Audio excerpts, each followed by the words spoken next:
السلام علیکم۔ تو جیسا کہ آپ لوگوں کو پتہ ہے کہ ہمارا یہ چینل اسلامک علم 360 اسلامک ویڈیو سے تعلق رکھتا ہے۔ اگر آپ کو بھی ہماری ویڈیو اچھی لگتی ہے تو چینل کو سبسکرائب، ویڈیو کو لائک ضرور کیجیے اور ساتھ ساتھ بیل آئیکن بٹن کو بھی دبائیے گا تاکہ ہمارے ہر نئے آنے والی ویڈیو سب سے پہلے آپ تک پہنچ جائے۔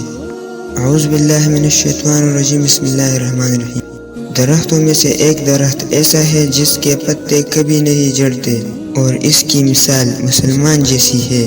مجھے بتاؤ وہ کیا درخت ہے؟ تو لوگ جنگلی درختوں کی سوچ میں پڑ گئے اور میرے دل میں آیا کہ میں بتا دوں کہ وہ کھجور کا پیڑ ہے۔ عبداللہ کہتے ہیں کہ پھر مجھے شرم آ گئی اور میں چپ ہی رہا۔ تب لوگوں نے عرض کیا، رسول اللہ آپ ہی خود اس کے بارے میں بتائے۔ آپ صلی اللہ علیہ وآلہ وسلم نے فرمایا وہ کھجور ہے۔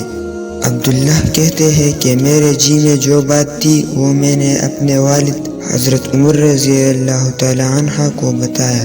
وہ کہنے لگے کہ اگر تو اس وقت کہہ دیتا تو میرے لیے ایسے قیمتی سرمایے سے زیادہ محبوب ہوتا۔ یہ حدیث بھی صحیح بخاری سے لیا گیا تھا، جو کہ 131 نمبر۔ حدیث نمبر 2۔ رسول کریم صلی اللہ علیہ وآلہ وسلم نے ایک روز معاذ رضی اللہ تعالیٰ عنہ سے فرمایا کہ جو شخص اللہ سے اس کیفیت کے ساتھ ملاقات کرے کہ اس نے اللہ کے ساتھ کسی کو شریک نہ کیا ہو، وہ یقیناً جنت میں داخل ہوگا۔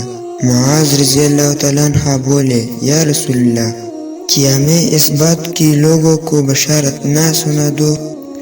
آپ صلی اللہ علیہ وآلہ وسلم نے فرمایا نہیں، مجھے خوف ہے کہ لوگ اس پر بھروسہ کر بیٹھیں گے۔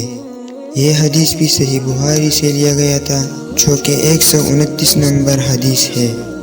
امید ہے کہ آپ کو ہماری آج کی ویڈیو اچھی لگی ہوگی۔ اگر ویڈیو اچھی لگی ہے تو ایسے اچھے ویڈیو کے لیے ہماری یوٹیوب چینل کو سبسکرائب اور ویڈیو کو لائک کرنا مت بھولیے گا۔ تو ملتے ہیں نیکسٹ ویڈیو میں، تب تک کے لیے دعا میں یاد رکھیے گا۔ والسلام۔